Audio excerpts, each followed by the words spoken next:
gente, estamos aqui em mais um Sofá da Ivone, dessa vez com o Marcelo. Fala aí, Marcelo. Esse é meu cumprimento oficial, você aprendeu, né? Legal. Gente, Legal. Marcelo da Altac, uma fábrica incrível de adesivos. Estou tendo a oportunidade de tê-lo aqui no Sofá da Ivone hoje conosco. Muito obrigada, Marcelo, por você estar aqui. Obrigado pelo convite, foi inesperado esse convite, assim, né? Eu vim visitar, conhecer a Plásticos Ivone e de repente estou aqui no Sofá da Ivone, uma honra estar aqui conversando com vocês, poder contar um pouco, né, da minha história, talvez, assim. O Marcelo tem uma história muito legal, de como ele começou, né? Ele também veio de uma empresa familiar, assim como a nossa.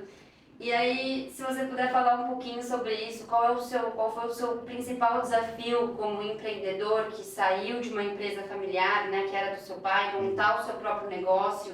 Como que foi essa transição? O que te motivou aí? E quais foram, né, os principais desafios e obstáculos que você encontra na sua carreira como empreendedor, criador, tudo, né? Porque a gente acaba sendo um pouco de tudo também. Então, me conta um pouco do começo disso, para quem está nos vendo também em casa, e depois disso, o seu principal desafio, assim, quando você se viu ali empreendendo, criando, desenvolvendo. Qual foi o momento que você falou, ali eu falei, eu tenho que virei a chave e comecei uma coisa diferente? A gente tem uma história um pouco parecida, né? Porque a gente está dentro de uma empresa que nossos pais criaram, né? Você tem a sua história, eu tenho a minha história.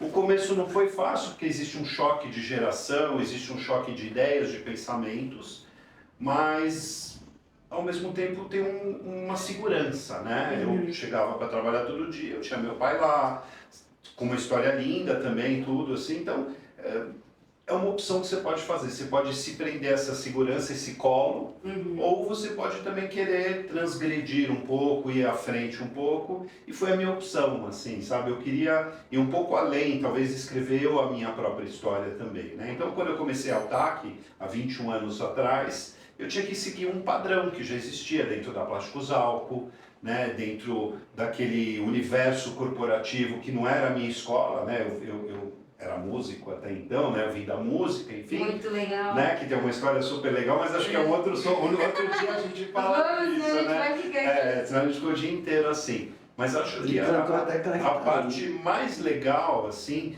foi de descobrir que eu tinha a minha própria vontade, assim, né? Então, aí você busca a sua liberdade, né? Assim, né? Então eu poderia chegar lá e achar que estava tudo errado no que eu estava vendo, ou podia participar do sistema, até que chegou um dia que eu senti que eu... o sistema, foi isso, assim. Gente, Marcelo, ele cantou até com a Rita Lee, tá? Eu toquei. Surreal a história dele como músico também. 2 anos tocando na banda dela. Muito legal, super legal a história. Imagina as vivências que você teve. Nossa, muita coisa legal para contar, assim.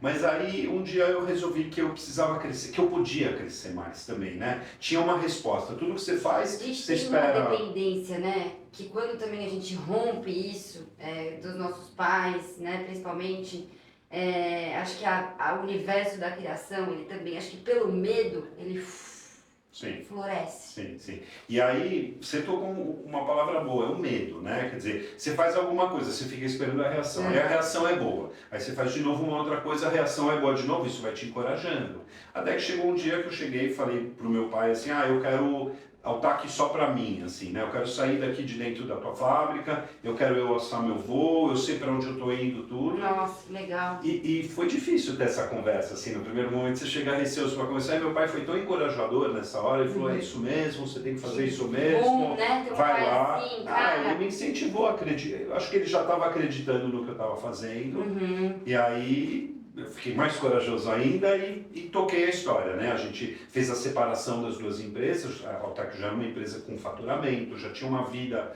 lá dentro, e aí eu tirei meu primeiro CNPJ assim, né? Que essa acho que é a maior conquista da gente, né? O nosso CNPJ, né? Assim. E aí foi incrível, assim, que parece que eu virei uma chave e essa chave virou para todo mundo que estava comigo, assim. A gente começou, a Altac começou a crescer muito e cheio de códigos, cheio de ideias, e a gente podia executar as ideias sem censura, né? Assim, nós seríamos a nossa própria censura e não tinha isso, né? A gente acreditava no que a gente estava fazendo, a gente estava entrando... Tinha, assim, a história principal que fez a Altac alavancar mesmo Foi a franquia do filme Velozes e Furiosos. No primeiro Velozes e Furiosos, o cara apareceu com um carro preto fosco no filme. Todo mundo queria ter o carro preto fosco naquele ano. É E muito aí, da hora, né? Lindo, meu. é super legal, Nossa. né? A gente, voltando do almoço, a gente até viu um carro preto fosco agora há pouco, né? Um grafite, assim. Mas a história mesmo foi assim. O filme saiu, todo mundo queria ter o carro preto fosco e a Altac foi muito rápida nisso. E eu fazia na época, talvez a gente produzia 100 mil metros de adesivo por mês.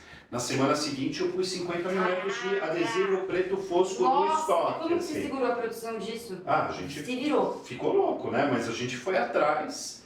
Eu acreditei muito nesse mercado. Da minha equipe, não eram todos que acreditavam como eu acreditei. Mas, enfim, quando você é um líder, você tem que convencer com a galera junto, vamos lá, vamos acreditar. E assim, por 6 meses, a gente foi, assim, a nossa curva de 100 mil metros foi para 200 mil metros, 300 mil metros no mês, assim. Nossa. Claro, de um único produto que é interessante, mas aí eu falei assim, a gente precisa entender esse mercado. Quem sabe instalar? Aí você viu que tinha ali uma oportunidade de um mercado muito maior do que só usar adesivação de coisas normais. Exatamente, mas assim, o ponto muito importante, que eu sinto até uma sinergia com o trabalho que vocês estão fazendo aqui, porque a gente abraçou a mão de obra desse mercado. Aí eu falei, quem são os instaladores pelo Brasil? Onde estão esses caras que vão saber instalar o adesivo ou já sabem? Foi o que eu fiz. Eu trouxe esses caras para dentro da fábrica, eu ensinei eles, eu trouxe ferramentas para eles. Gente, quem não conhece a Altac, vai no Instagram deles e dá uma fuçada ali, porque tem tanta coisa legal, mas tem tanta coisa legal.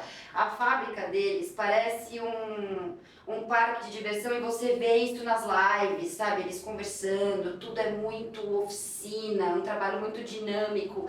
Como que... E é uma identidade de marca muito forte, né? E eu vejo que isso vem de você, né? Seu jeito de ser, de falar, de se comunicar, você, né? Você sabe que as pessoas às vezes não acreditam que eu sou dono da Altac? Eu falo, você é o cara do marketing da Altac? Eu falo, sou. Mas deixa eu te contar um segredinho, eu sou dono da fábrica também. Porque eu tenho essa espontaneidade para falar, né? Essa vivência da música, acho que me deu essa assim, eu tô falando, conversando aqui, com a câmera ligada. As coisas foram acontecendo. Foram fluindo. Mas tem um marco zero dessa história toda. Tem um produto que faltava, a gente teve toda essa história do preto fosco, né? Então, o fosco era muito claro quando passava o carro e você via ele fosco, você sabia que ele era adesivado. Mas existia uma demanda de mercado do carro mais antigo que quer ficar com cara de novo, é um adesivo com brilho. Né? Existia, o mercado queria um adesivo com bastante brilho, tudo para se renovar a pintura do carro e o carro parecer novo de novo. E aí, o marco zero dessa história foi quando a gente tirou esse primeiro metro de adesivo brilhante, brilhante assim, parecia uma pintura envernizada. Eu andava pela fábrica toda falando assim, olha o brilho, olha o brilho, olha o brilho, olha o brilho. E quem for entrar na nossa rede social vai ver que tudo eu assino olha o brilho, né? E aí, isso virou um jargão nosso, né? Você pôr hashtag olha o brilho, parece carro envelopado, a torta direita. Mas aí, eu queria mostrar isso para as pessoas. E aí eu abri minha câmera dentro da fábrica e do mesmo jeito que eu mostrei até para faxineiro o material que a gente estava fazendo, eu comecei a mostrar para as pessoas.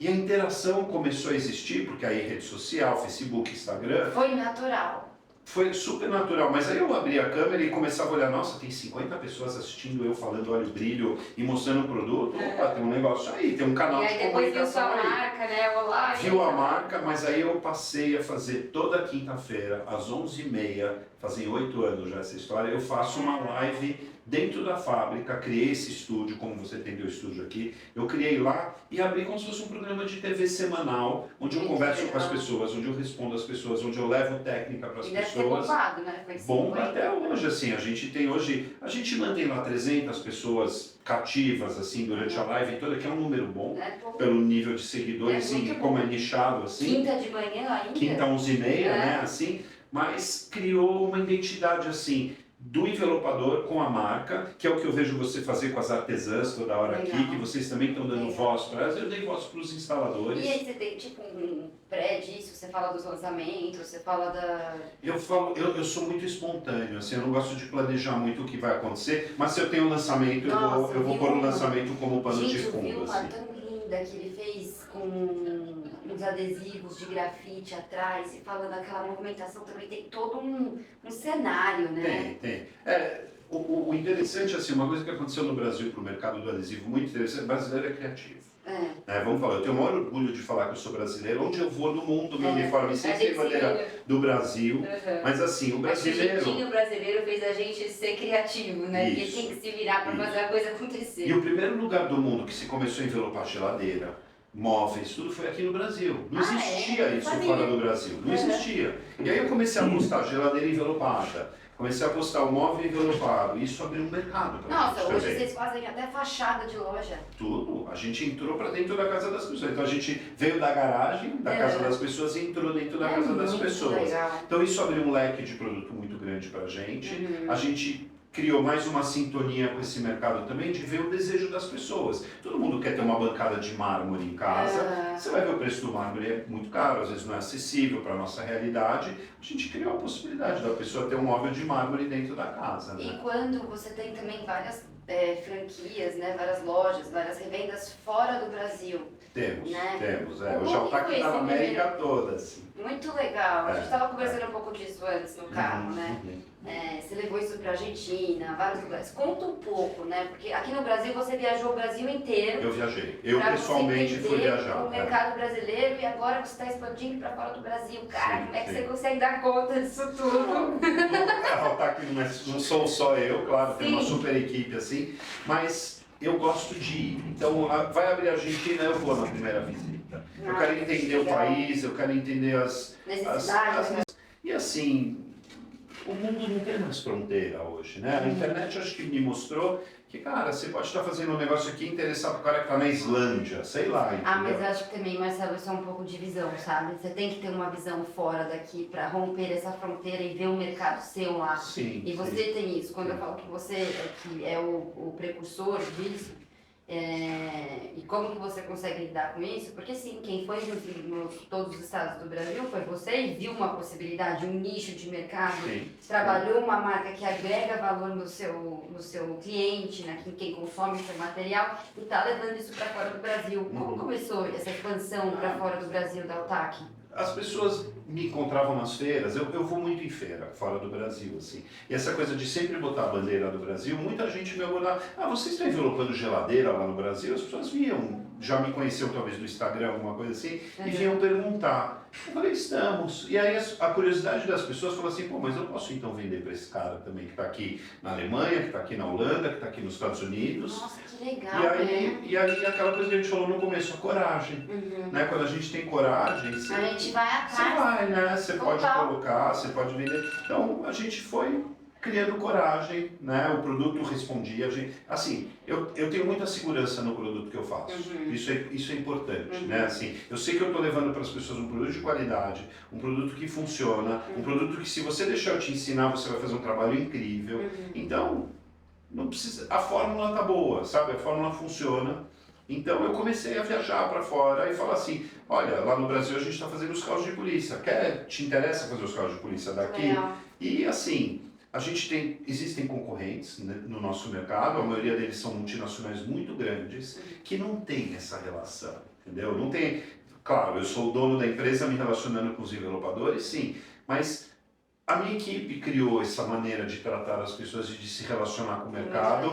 Então isso tornou a empresa simpática, sabe? Todo mundo se identifica. Eu até te contei a história que a gente tem uma lojinha online que a gente não vende o nosso produto, mas a gente vende todos os acessórios para você usar o nosso produto. As ferramentas, camiseta, boné, luvas e tudo que precisa para fazer uma boa instalação a gente vende. Isso é nítido, né? Assim, a gente foi visitar você, tive a oportunidade de ir numa feira.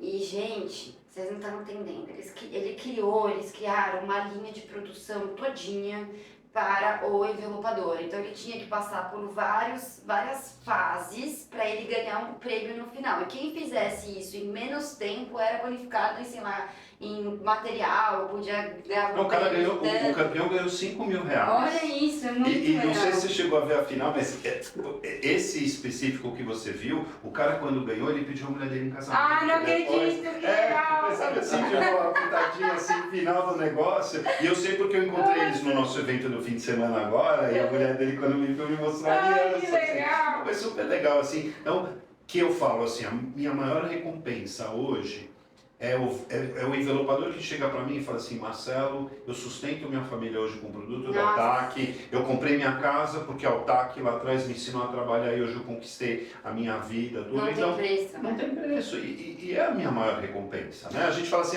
dinheiro, a gente pensa assim, mas o dinheiro é uma consequência de tudo isso, né? E eu acho que eu me sinto um cara assim realizado, porque não é só para mim, né? A Altac hoje são 150 funcionários lá dentro da fábrica todo dia. E quantas famílias hoje se beneficiam do adesivo também para sustentar E é suas uma coisa que famílias se e você tudo. praticar, você consegue fazer em qualquer lugar do mundo que você tiver, né? Se você tiver o material. Exatamente. A gente Basta tem um produto, agora é abrir mercado, né? A gente está num momento de expansão assim muito grande, assim, eu quero mais países, quero, mas eu acho que a gente tem que ir de acordo com o que a gente pode, né? Então, assim, a fábrica hoje está quase no seu limite de produção, assim, é uma conquista também, né? Assim, então, eu estou consolidando os mercados que eu já estou, assim, mas a gente tem muita vontade de fazer muita coisa, assim, tem muita energia. Gente, era muito legal, era como se fosse uma oficina mesmo, e as pessoas tinham que fazer, tinha lá uma porta, tinha um carro, tinham várias fases que ela tinha que fazer, passar por essas várias fases para ganhar esse prêmio, né? Então,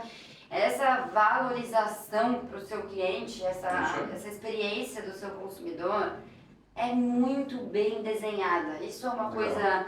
Tem uma equipe por trás? Como que é um pouco desse planejamento? Então, é o foco no cliente, né? Como é? Porque o meu cliente mesmo, quem compra de mim, são os instaladores, não é o cliente final da ponta que tem sua casa ou Sabe, carro. eu acho que o fato também de você estar bem próximo deles faz você entender qual é a necessidade deles. É por isso que eu fui viajar ao Brasil. Eu sinto muito isso com as artesãs aqui. Isso aí. Você tem que ouvir a necessidade. Ela te traz a informação Ela me traz mais rica que tem, né? Porque ela está o dia inteiro vendo as necessidades, a moda, tudo isso vem dessas pessoas. Então, e o dia a dia com a mão na massa. É isso aí. Então, essa minha disponibilidade de estar perto dos instaladores que me dá toda essa informação. E não tem riqueza maior do que essa informação, porque essa informação é real, não tem filtro, né? não tem nada de maldade, muito pelo contrário, o cara te passa uma informação porque ele quer o dia dele melhor, o dia a dia dele melhor. Total. Então foi isso que eu estar disponível para esses caras faz a minha empresa estar como está. Assim, eu tenho certeza disso. Sim, muito legal. Eu gosto de... assim, tem várias coisas que eu queria te perguntar, né? Mas acho que a gente teria que fazer vários sofás da Ebony. Você contou um pouco da história do começo, quem é importante para você hoje, que é o seu cliente. Todo mundo que vem aqui, eu falo para deixar algo para quem está assistindo como uma pílula de vida, né? Tá. E te peguei um pouquinho de surpresa, né? Mas não, eu tenho uma coisa muito na ponta da língua. Você falou até que eu toquei com a Rita Lee. Quando a Rita Lee me chamou para tocar com ela, imagina, eu tinha 21 anos. Cara, acho que se tocar com a Rita Lee... Eu tinha 21 anos e tocou meu telefone e era a Rita Lee me convidando para tocar na banda dela. Ai, desculpa, assim. Quem é a Rita? Rita Lee. Rita meu Lee. Deus! Tipo isso. Foi tipo isso, assim, a história. Eu estava numa fase muito musical da minha vida, então por isso que ela chegou em mim para me convidar. Mas eu tive muito medo no começo, porque eu era um moleque de 21 anos. Ninguém era tão novo quanto eu na equipe toda, assim, era uma equipe gigante, né? Uma estrutura de banda muito grande, assim. Mas ela falava toda hora uma coisa assim que me marcou e acho que é uma coisa que eu gosto de passar para as pessoas, de ser verdadeiro. Você tem que ser verdadeiro com tudo. Sabe, eu tô aqui, se eu não gostar a água não tá boa, eu vou te falar que a água não tá boa. Eu não preciso fingir que a água está boa ou fingir que tá legal. Não, muito pelo contrário, sabe? Assim, a gente tem que ser verdadeiro porque a verdade, ela te leva para onde você quiser ir e você nunca esquece da verdade, né? A mentira te trai, né? Você conta uma mentira hoje, daqui a 10 minutos você não lembra da mentira que você contou e ela pode te trair, pode te derrubar. Então, a Rita falava muito isso assim, seja verdadeiro com você, você quer estar aqui, você tem que estar aqui, você não quer estar aqui, porque chegou uma hora assim que eu não aguentei mais estar lá, entendeu? Né? E assim, foram 2 anos muito intensos, foram 2 anos muito legais da minha vida. Mas eu tinha outras vontades, eu não queria só ser o tecladista da banda da Rita Lee, eu tinha outras vontades na minha vida, não era pouco, óbvio, mas... E um dia eu cheguei para ela e falei assim, eu não aguento mais. Eu não aguento mais. A gente entra no avião, não sabe nem para onde está indo. Nossa. É show aqui, é show ali, é público, é tudo, é super legal, mas chegou uma hora que deu o meu limite. E eu fui verdadeiro com ela, eu falei, não aguento mais, eu quero no final do ano Você parar. praticou aquilo que ela te ensinou. Pratiquei aquilo e eu pratico isso muito na minha vida. Assim, se eu estou confortável, eu não preciso te dizer que eu estou bem, E se é eu tão não bom, estou. né? Fala sério. É a Marcelo. melhor coisa, porque você sai Quando leve de tudo você isso. É honestidade consigo mesmo, É você vai isso, estar bem em qualquer isso, lugar. É isso aí. Então eu falo, olha, se é para deixar um conselho, sejam sempre verdadeiros com vocês. Se é bonito, se não é bonito, se fala para a pessoa que não está bonito, você não vai ofender a pessoa. A verdade é a melhor coisa que existe na nossa vida para a gente ser feliz, para a gente deitar de noite no travesseiro e dormir gostoso, assim, sem nenhuma preocupação. É a verdade. Então, pratiquem isso todo dia. Acho que esse é a minha mensagem assim, que eu gosto de deixar para as pessoas, porque eu sou assim na minha empresa. Entendeu? Se você chegar a falar uma coisa que eu não gostei, eu vou te falar na hora que eu não gostei e tudo bem. Continuamos amigos, continuamos na relação de trabalho e tudo, mas eu não gostei. Agora, se eu gostar, também faço questão de falar. Se eu estou feliz, eu gosto de transparecer que eu estou feliz. E eu acho que é isso. A verdade na nossa vida é a principal coisa que a gente tem. E faz você construir histórias verdadeiras, né? É isso aí. Aí é aquela coisa de vibe, né? Que você é verdadeiro, quem está do seu lado é verdadeiro também. Exato. Você cria coisas verdadeiras, conquista coisas verdadeiras. E é isso. E assim, não tem outra coisa melhor do que a verdade. Ser honesto consigo mesmo. É isso aí. Gratidão. Obrigado. Gente, obrigado. esse foi mais um Sofá da Ivone com o Marcelo. Dá o taque aqui isso pra aqui vocês. é o rock and roll, né, que eu uso como Conta, cumprimento. porque eu fiz sem assim. querer, porque a gente tava na feira, você não aí eu tava conhece, andando você com não- ele na feira, alguém virou pra ele e falou, ei Marcelão, Todo mundo me cumprimenta assim. Sim. Você sabe, esse ó, é meu símbolo. tem uma coisa assim, Altac, tudo que Altac tem a gente coloca caveira. Aí tem aquelas pessoas que são, nossa, caveira, heavy metal, isso aqui. Mas a caveira tem a coisa com a verdade Então, também. mas veio também daquela história mexicana, não é? Não tem uma coisa aí. A minha relação com a caveira é assim, a caveira é o maior símbolo de unidade do ser humano. A minha caveira é igual a sua, igual a dele, igual Nossa, a é de quem, verdade, eu de não quem tinha for. pensado Então, os motoqueiros e metaleiros usam a caveira como símbolo de unidade. Né? Você vai num show de heavy metal, tem um monte de cara cabeludo, suado, abraçado e curtindo o som. Caveira, a gente é uma unidade, a gente é tudo a mesma coisa, entendeu? Então eu gosto de usar a caveira para mostrar assim, não é porque eu sou dono da empresa que eu sou melhor que ninguém, não é porque, sabe, a empresa precisa do chefe, como precisa do faxineiro, como precisa do cara que carrega a caixa, todo mundo é igual. É sobre isso. Todo mundo é igual, sobre entendeu? isso. E é a união de tudo isso que faz a força. A Então, gente é ser humano antes de ser faxineiro, empresário, não muda nada, escritor, claro. Você tem músico. sentimento, eu tenho sentimento, você tem tua história, eu tenho minha história. Então, a gente usa muito essa coisa do heavy metal e das caveiras por causa disso. Mas eu uso a caveira como símbolo de unidade do ser humano, porque no fundo somos todos iguais. Galera, somos todos iguais. Vamos terminar com essa frase maravilhosa. Gratidão, boa. Marcelo. E como eu encerro todos os meus vídeos, Altac na veia, olha o brilho. Olha o brilho, galera. Tamo é isso aí. junto.